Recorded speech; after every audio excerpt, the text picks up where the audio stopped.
Ada luka yang tidak pernah benar-benar berdarah, tapi setiap hari membuatmu kelelahan. Luka itu tidak datang dari tamparan, bukan dari bentakan keras, melainkan dari hal-hal kecil yang terus kamu biarkan terjadi.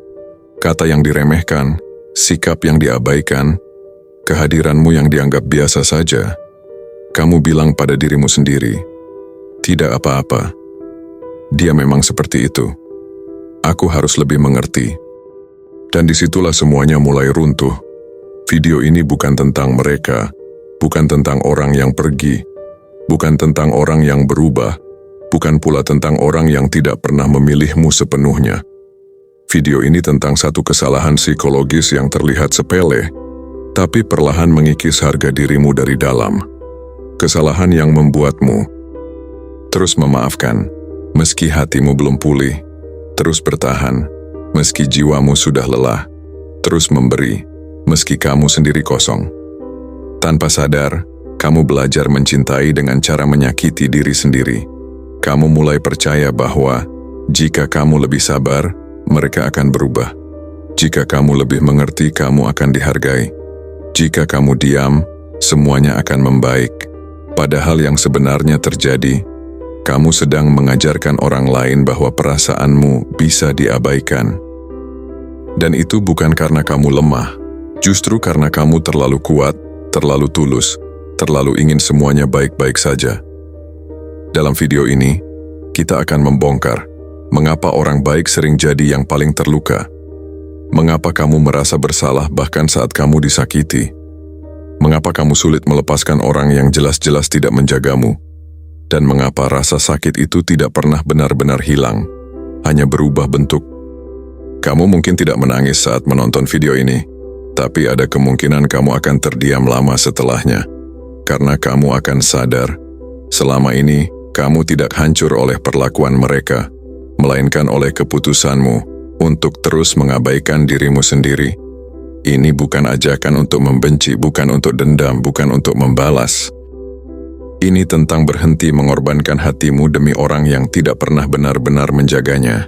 Jika kamu pernah merasa tidak cukup, padahal kamu sudah memberi segalanya, merasa sendiri meski dikelilingi orang, merasa bersalah hanya karena ingin dihargai, maka video ini adalah pengingat yang selama ini kamu butuhkan. Tonton sampai akhir, bukan untuk mengubah siapapun, tapi untuk menyelamatkan dirimu sendiri sebelum terlambat. Dan jika satu kalimat dalam video ini terasa seperti menamparmu pelan, itu bukan kebetulan.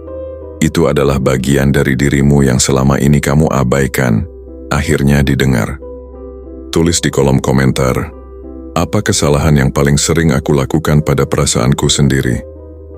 Cerita yang kamu tulis mungkin tidak akan dibaca semua orang, tapi bisa jadi, itu akan menyelamatkan seseorang yang diam-diam sedang runtuh. Nomor 1, kendalikan reaksi Anda. Mari kita mulai dengan salah satu aspek paling penting untuk menjadi tidak mudah patah, yaitu mengendalikan reaksi Anda. Ini mungkin terdengar sederhana, tetapi percayalah, ini adalah game changer.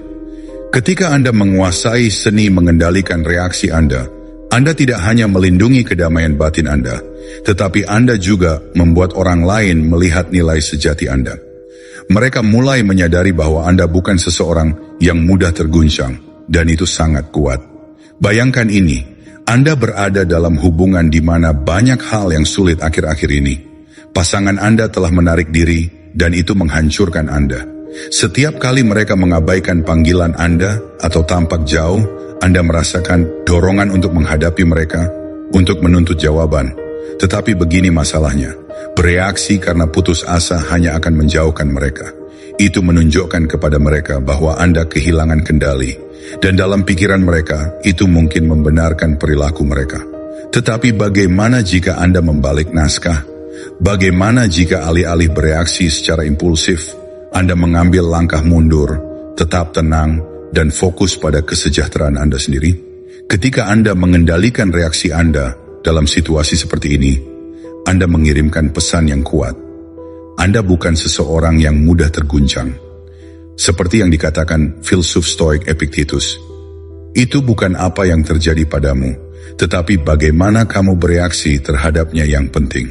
Dengan memilih untuk tidak bereaksi secara emosional, Anda menunjukkan kepada pasangan Anda bahwa Anda cukup menghargai diri sendiri untuk tidak dikendalikan oleh perilaku mereka. Dan percayalah kepada saya, ketika mereka melihat bahwa Anda tidak berantakan, mereka akan mulai bertanya-tanya mengapa. Mereka akan melihat bahwa Anda lebih kuat dari yang mereka kira. Dan saat itulah mereka mulai menghargai nilai sejati Anda. Sekarang mari kita bicarakan skenario yang berbeda. Mungkin Anda mencoba untuk mengesankan seseorang yang baru, seseorang yang belum menyadari betapa menawannya diri Anda. Anda ingin membuat kesan yang baik, tetapi hal-hal tidak berjalan sesuai rencana. Mungkin mereka tidak menanggapi pesan Anda secepat yang Anda inginkan, atau mereka tampak sedikit berbeda, mudah untuk merasa frustrasi, atau bahkan mulai meragukan diri sendiri di saat-saat seperti ini. Tetapi disinilah mengendalikan reaksi Anda menjadi penting. Alih-alih membombardir mereka dengan pesan atau terlalu memikirkan setiap interaksi Anda, tetap tenang dan percaya diri. Anda tidak membiarkan kurangnya antusiasme mereka menentukan harga diri Anda. Pikirkan seperti ini, Anda sedang bermain catur. Setiap gerakan yang Anda buat perlu diperhitungkan, tidak impulsif. Ketika Anda tetap tenang, Anda tidak hanya bereaksi terhadap gerakan mereka, Anda merencanakan strategi Anda sendiri. Dengan mengendalikan reaksi Anda menunjukkan kepada mereka bahwa Anda bukan hanya orang lain yang mencoba mendapatkan perhatian mereka. Anda adalah seseorang yang tahu nilai diri dan tidak putus asa untuk validasi. Dan jujur saja, siapa yang tidak tertarik dengan seseorang seperti itu? Skenario lain mungkin berurusan dengan mantan yang meninggalkan Anda, dan itu menghancurkan Anda. Mungkin Anda masih terguncang oleh penolakan, dan setiap kali Anda melihatnya, itu seperti pukulan di perut. Anda ingin menjangkau untuk membuat mereka melihat bahwa mereka telah membuat kesalahan. Tetapi inilah saatnya Anda perlu menggali lebih dalam dan mengendalikan reaksi Anda. Mengulurkan tangan di saat kelemahan hanya memperkuat keputusan mereka untuk pergi. Itu menunjukkan kepada mereka bahwa Anda masih terpengaruh, masih rentan. Tetapi jika Anda tetap tenang, jika Anda menunjukkan kepada mereka bahwa Anda melanjutkan hidup dengan anggun, mereka mulai melihat Anda dalam cahaya baru. Marcus Aurelius, salah satu filsuf stoik yang hebat, pernah berkata, balas dendam terbaik adalah menjadi tidak seperti dia yang melakukan cedera. Ketika Anda mengendalikan reaksi Anda tidak hanya melindungi diri sendiri, Anda mengambil jalan yang tinggi. Anda menunjukkan kepada mantan Anda bahwa Anda tidak akan didefinisikan oleh cara mereka memperlakukan Anda, dan itu teman-temanku sangatlah kuat. Seiring berjalannya waktu, mereka akan mulai menyadari bahwa meninggalkan Anda adalah kerugian mereka, bukan kerugian Anda. Tetapi mari kita bersikap realistis. Mengendalikan reaksi tidak selalu mudah. Akan ada saat-saat ketika Anda merasa ingin hancur, ketika tekanan tampaknya tak tertahankan. Mungkin orang yang ingin Anda bersama menjauh dari Anda, atau orang yang Anda cintai tidak membalas perasaan Anda. Di saat-saat ini, sangat menggoda untuk bereaksi karena frustrasi, marah, atau sedih. Tetapi inilah kebenarannya. Reaksi Anda adalah kekuatan Anda. Itu adalah satu hal yang bisa Anda kendalikan. Tidak peduli seberapa kacau hal-hal lain yang mungkin terjadi. Jadi, bagaimana Anda tetap tidak mudah patah dalam situasi seperti ini? Mulailah dengan menarik napas dalam-dalam sebelum Anda bereaksi. Berikan diri Anda waktu sejenak untuk berhenti dan berpikir. Tanyakan pada diri sendiri, apakah reaksi ini akan membantu atau menyakitiku? Terkadang, hanya dengan mengambil jeda dapat membuat perbedaan besar. Hal ini memberi Anda ruang untuk memilih respons Anda daripada didorong oleh emosi Anda. Jika Anda merasa sulit untuk mengendalikan reaksi Anda, terutama dalam situasi tekanan tinggi, cobalah berlatih mindfulness. Mindfulness membantu Anda tetap membumi saat ini, memudahkan Anda mengendalikan emosi Anda. Praktik sederhana seperti fokus pada napas atau melakukan pengecekan mental cepat dengan diri sendiri dapat membantu Anda tetap tenang saat merasa kewalahan. Seiring waktu, praktik ini akan menjadi kebiasaan dan Anda akan merasa lebih mampu menavigasi situasi sulit dengan lebih anggun dan percaya diri. Berikut adalah afirmasi kuat lainnya untuk membantu Anda tetap terpusat. Saya tidak mudah patah. Setiap kali Anda merasa emosi Anda mulai mengambil alih, ulangi ini pada diri Anda sendiri. Biarkan itu mengingatkan Anda bahwa apapun yang terjadi, Anda memiliki kekuatan untuk tetap tenang dan stabil. Ini bukan hanya tentang memendam perasaan Anda. Ini tentang menyalurkannya dengan cara yang baik, cara yang melayani Anda, bukan menyabotase Anda. Mari kita tutup dengan beberapa motivasi. Filsuf Stoik Seneca pernah berkata, "Dia yang berani bebas." Ketika Anda mengendalikan reaksi Anda tidak hanya berani, Anda membebaskan diri dari rantai kekacauan emosional. Anda menunjukkan kepada dunia bahwa Anda bukanlah seseorang yang mudah tergoyahkan, bahwa Anda adalah seseorang yang berdiri tegak dalam menghadapi kesulitan. Dan ketika mereka melihat itu, mereka akan mulai menyadari nilai sejati Anda. Mereka akan melihat bahwa Anda bukanlah seseorang yang mudah tergoyahkan, bukan hanya orang lain yang mencoba mendapatkan persetujuan mereka. Anda adalah seseorang yang tahu nilai diri Anda dan tidak takut untuk mempertahankannya. Jadi orang-orang terapkan prinsip ini. Kendalikan reaksi Anda dan perhatikan saat orang lain mulai melihat Anda dalam cahaya baru. Mereka akan mulai mengenali kekuatan Anda, ketahanan Anda, dan tak lama kemudian mereka akan merasa tertarik pada Anda, menghargai Anda sebagai orang yang tidak bisa dihancurkan. Anda siap untuk mengambil kendali dan menunjukkan kepada mereka apa yang Anda buat. Mari kita terus maju, dan teman-teman saya, jika Anda memiliki pertanyaan yang berputar-putar di benak Anda, jangan ragu untuk mengeluarkannya di komentar, dan mari kita bahas bersama-sama. Kita di sini untuk saling membantu agar tumbuh lebih kuat. Jika sejauh ini semuanya sudah sangat jelas, video ini jelas layak untuk disukai, jadi silakan tekan tombol suka dan berlangganan saluran ini sekarang sebelum Anda berpikir untuk mengeklik. Teman-teman saya yang tabah, mari kita hancurkan ide itu sekarang juga. Kita baru menyentuh permukaannya dengan satu strategi yang ampuh. Ya, tetapi itu tidak akan menyalakan api dalam kehidupan hubungan Anda dengan sendirinya. 8 strategi berikutnya sama pentingnya, dan Anda perlu menerapkan masing-masing strategi untuk mencapai potensi penuh Anda.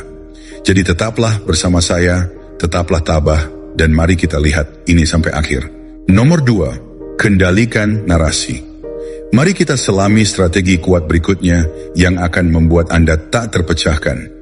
Mampu mengendalikan narasi. Sekarang, ini mungkin terdengar agak abstrak, tetapi ini adalah salah satu keterampilan paling penting yang dapat Anda kembangkan dalam hal mengambil kembali kekuatan Anda dan membuat mereka menyesal pernah meremehkan Anda. Jadi, apa artinya mengendalikan narasi? Sederhananya, ini tentang mengambil alih cara Anda menampilkan diri dan cerita Anda, baik kepada diri sendiri maupun orang lain. Ini tentang membentuk cara orang melihat Anda, daripada membiarkan mereka mendefinisikan Anda sesuai dengan ketentuan mereka.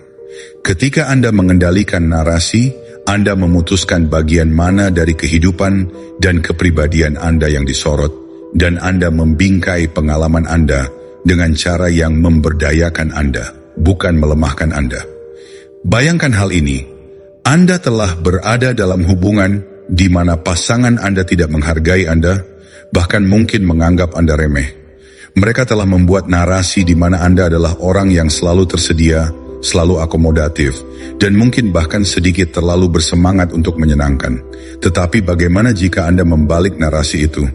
Bagaimana jika alih-alih menjadi orang yang selalu berusaha membuat sesuatu berhasil, Anda mulai menceritakan kisah yang berbeda, kisah di mana Anda adalah orang yang kuat dan percaya diri, yang tahu harga diri mereka dan tidak takut untuk pergi ketika mereka tidak dihargai.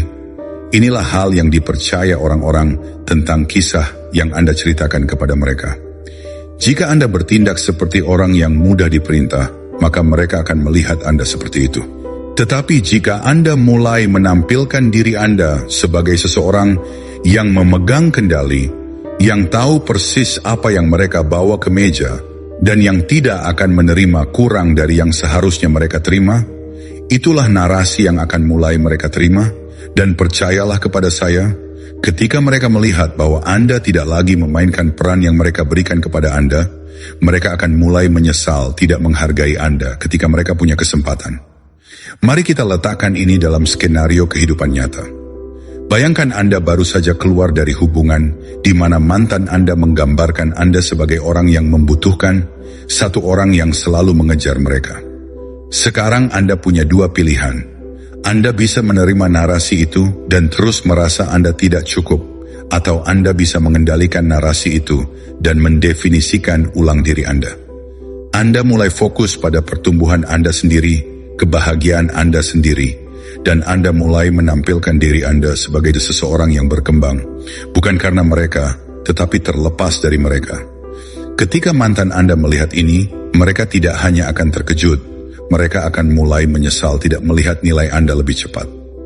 Mereka akan menyadari bahwa versi Anda yang mereka anggap remeh sebenarnya lebih kuat dan lebih mandiri daripada yang mereka duga.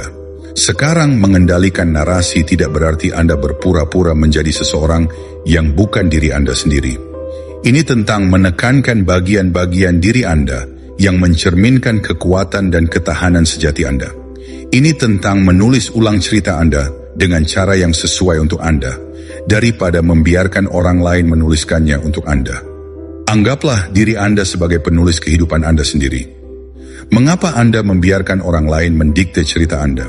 Seperti kata pepatah, persepsi adalah kenyataan. Ketika Anda mengendalikan narasi, Anda memengaruhi bagaimana orang lain memandang Anda, dan itu dapat mengubah cara mereka memperlakukan Anda. Tetapi ini bukan hanya tentang bagaimana orang lain melihat Anda. Ini juga tentang bagaimana Anda melihat diri Anda sendiri. Ketika Anda mulai menceritakan kisah tentang kekuatan, kepercayaan diri, dan harga diri, Anda mulai menginternalisasi kualitas-kualitas tersebut. Anda mulai percaya pada kekuatan Anda sendiri, dan keyakinan itu membuat Anda benar-benar tak bisa dihancurkan. Jadi bagaimana Anda mulai mengendalikan narasi dalam hidup Anda sendiri? Pertama, ambil langkah mundur dan lihat kembali cerita yang telah Anda ceritakan kepada diri sendiri dan orang lain. Apakah cerita tersebut memberdayakan atau menghambat Anda? Jika cerita tersebut tidak bermanfaat bagi Anda, inilah saatnya untuk menulis ulang cerita tersebut. Fokus pada kekuatan, pencapaian, dan cara Anda mengatasi tantangan. Bagikan aspek-aspek diri Anda ini dengan orang lain dan perhatikan bagaimana persepsi mereka terhadap Anda berubah. Jika Anda merasa kesulitan untuk mengubah narasi, mulailah dari yang kecil. Mulailah dengan mengubah cara Anda berbicara tentang diri Anda dalam percakapan sehari-hari. Daripada meremehkan keberhasilan Anda atau meminta maaf atas kekuatan Anda, akui itu. Bicaralah dengan percaya diri tentang siapa Anda dan apa yang Anda bawa ke meja. Seiring waktu, ini akan menjadi kebiasaan kedua, dan Anda akan menyadari bahwa orang-orang mulai melihat Anda dalam cahaya yang berbeda. Dan inilah hal yang menarik. Ketika Anda mengendalikan narasi, Anda membuat mereka melihat Anda sebagai seseorang yang tidak mampu mereka kehilangan. Mereka akan mulai menyesal tidak menghargai Anda ketika mereka memiliki kesempatan, karena mereka akan menyadari bahwa cerita yang ada di kepala mereka tentang Anda semuanya salah. Mereka akan melihat bahwa Anda bukan hanya seseorang yang ada untuk kenyamanan mereka. Anda adalah seseorang yang tahu harga diri mereka dan tidak takut untuk menunjukkannya. Sebagai penutup, mari kita ingat apa yang dikatakan oleh filsuf Stoik Seneca. Bukan orang yang memiliki terlalu sedikit, tetapi orang yang menginginkan lebih, itulah yang miskin. Ketika Anda mengendalikan narasi Anda, berhenti menginginkan validasi dari orang lain, dan mulai menemukannya dalam diri Anda sendiri, Anda menjadi kaya dalam kepercayaan diri, harga diri, dan ketahanan. Dan itu, teman-teman, adalah kunci untuk menjadi benar-benar tidak dapat dihancurkan.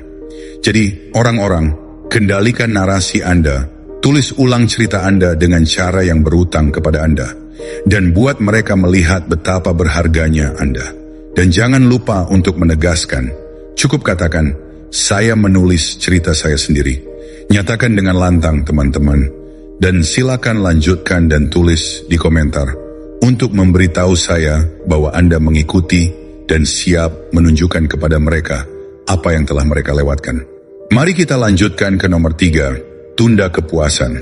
Oke teman-teman, mari kita selami strategi hebat berikutnya, yang tidak hanya akan membuat Anda tidak bisa dihancurkan, tetapi juga membuat mereka melihat nilai diri Anda yang sebenarnya. Menunda kepuasan. Menunda kepuasan berarti menahan keinginan untuk mencari kesenangan atau validasi segera. Ini tentang menahan godaan untuk memuaskan dorongan hati Anda segera. Apakah itu keinginan untuk mengirimi mereka pesan teks segera setelah mereka muncul di pikiran Anda? Memanfaatkan kesempatan untuk melihat mereka, atau menerima hal yang kurang dari yang seharusnya hanya untuk mengisi kekosongan sesaat? Sebaliknya, fokuslah pada gambaran yang lebih besar tentang kebahagiaan jangka panjang Anda, pertumbuhan pribadi Anda, dan harga diri Anda. Dengan menguasai strategi ini, Anda tidak hanya memainkan permainan pendek, tetapi Anda juga membuat diri Anda layak untuk kepuasan yang langgeng dan menunjukkan kepada mereka bahwa Anda adalah seseorang yang tahu nilai sejati mereka dan tidak takut menunggu apa yang benar-benar pantas untuk Anda. Bayangkan ini, Anda tertarik pada seseorang dan dorongan untuk terus-menerus menjangkau untuk membuat diri Anda tersedia setiap saat sangat kuat. Tetapi bagaimana jika alih-alih segera bertindak berdasarkan dorongan tersebut, Anda mengambil langkah mundur? Bagaimana jika Anda membiarkan mereka bertanya-tanya, membiarkan mereka merindukan Anda, dan membiarkan mereka menyadari bahwa waktu dan perhatian Anda bukanlah hal yang bisa dianggap enteng? Dengan menunda kepuasan Anda menciptakan rasa misteri dan intrik yang membuat mereka mulai lebih memikirkan Anda dan bertanya-tanya mengapa Anda tidak mengejar mereka seperti orang lain. Ruang ini membuat mereka melihat nilai Anda yang sebenarnya. Dan sebelum Anda menyadarinya, mereka adalah orang-orang yang ingin terhubung dengan Anda. Menunda kepuasan bukan hanya tentang bermain sulit untuk didapatkan. Ini tentang menunjukkan bahwa Anda mengendalikan keinginan Anda dan tidak didorong oleh kebutuhan untuk kepuasan segera. Tingkat pengendalian diri ini sangat menarik karena menunjukkan kedewasaan, kesabaran, dan kepercayaan diri. Ini menunjukkan bahwa Anda tidak putus asa untuk mendapatkan perhatian mereka, bahwa Anda memiliki kehidupan Anda sendiri, dan bahwa Anda fokus pada kesuksesan jangka panjang daripada kesenangan jangka pendek. Sekarang mari kita bicarakan bagaimana menunda kepuasan membuat Anda tidak mudah hancur. Ketika Anda menguasai seni menunggu, Anda tidak mudah terpengaruh oleh kemunduran atau kekecewaan. Anda tidak hancur ketika segala sesuatunya tidak berjalan sesuai keinginan Anda, karena Anda tahu bahwa hal-hal terbaik dalam hidup ini pantas untuk ditunggu. Pola pikir ini membuat Anda tangguh, tidak lagi bergantung pada emosi atau dorongan sesaat. Anda menjadi seseorang yang teguh, seseorang yang tidak mudah goyah, dan itulah teman-temanku, inti dari menjadi tidak mudah patah. Tetapi mari kita bersikap nyata, menunda kepuasan tidak selalu mudah. Bisa jadi sulit untuk menahannya ketika yang Anda inginkan hanyalah dekat dengan seseorang atau melihat hasil langsung dalam usaha Anda. Jadi bagaimana Anda membuatnya lebih mudah? Mulailah dengan mengingatkan diri Anda sendiri tentang gambaran yang lebih besar setiap kali Anda merasa dorongan untuk mencari kepuasan instan. Tanyakan pada diri sendiri, apakah ini akan membantu saya dalam jangka panjang? Jika jawabannya tidak, maka ada baiknya menunggu. Tip lainnya adalah menyalurkan energi itu ke sesuatu yang produktif. Daripada mengirim pesan impulsif atau membuat keputusan tergesa-gesa, fokuslah pada pertumbuhan Anda sendiri. Kerjakan sebuah proyek, pergi ke pusat kebugaran, pelajari sesuatu yang baru. Apapun yang membantu Anda membangun diri sendiri daripada menyerah pada godaan saat ini. Dan inilah keindahan menunda kepuasan. Ketika mereka melihat bahwa Anda tidak mudah dibujuk, bahwa Anda adalah seseorang yang meluangkan waktu dan menghargai kualitas daripada ketergesaan, mereka akan mulai lebih menghormati Anda. Mereka akan melihat bahwa Anda bukan hanya seseorang yang mencari perbaikan cepat, Anda adalah seseorang yang menginginkan jangka panjang, seseorang yang tahu tujuan mereka, dan mereka akan lebih menghargai Anda. Nilai ini membuat Anda menonjol, membuat Anda lebih diinginkan, dan akhirnya membuat mereka lebih tertarik pada Anda. Saat kita menyelesaikan ini, ingat kata-kata filsuf Stoik Epictetus. Tidak ada hal besar yang diciptakan tiba-tiba. Kebijaksanaan ini mengingatkan kita bahwa hal-hal terbaik dalam hidup membutuhkan waktu dan bahwa kesabaran serta ketekunan adalah kunci untuk mencapai kebesaran sejati. Jadi orang-orang, rangkul kekuatan menunda kepuasan, biarkan itu membuat Anda tidak mudah patah,